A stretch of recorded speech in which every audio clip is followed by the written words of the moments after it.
Welcome to our channel. Today we how to transfer charge disputes with Chase credit card step by step clearly. To transfer charge disputes with a Chase credit card, begin by gathering all relevant documentation.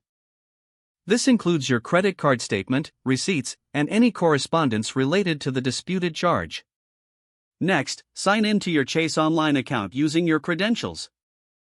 Once logged in, navigate to the Account Services section of your account. Look for an option labeled Dispute a Charge or Report a Dispute.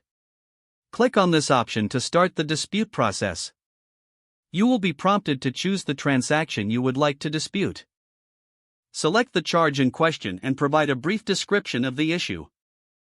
Be as detailed as possible in explaining why you are disputing the charge. After you complete the description, follow the prompts to submit your dispute. Chase may ask for additional information during this process. Be prepared to provide it promptly. Once your dispute is submitted, you will receive a confirmation notification. Keep an eye on your email for updates on the status of your dispute. Chase will typically investigate the claim and reach out to you with their findings. If additional documentation is needed, respond as quickly as possible to expedite the resolution. You can also track the status of your dispute through your online account. After the investigation is complete, Chase will inform you of the outcome. If the dispute is resolved in your favor, the charge will be removed from your account. In case of an unfavorable resolution, you may have the option to appeal the decision.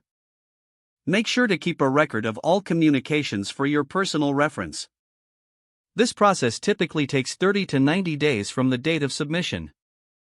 Stay patient and check back regularly for any updates from Chase regarding your case.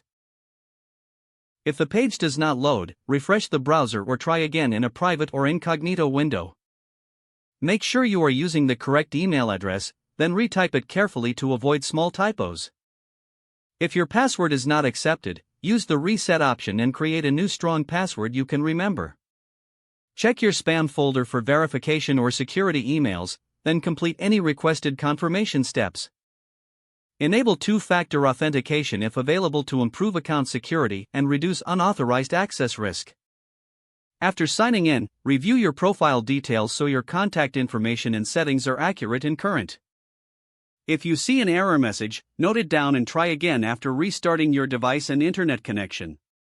Don't forget to like this video and subscribe to our channel for more step-by-step tech guides.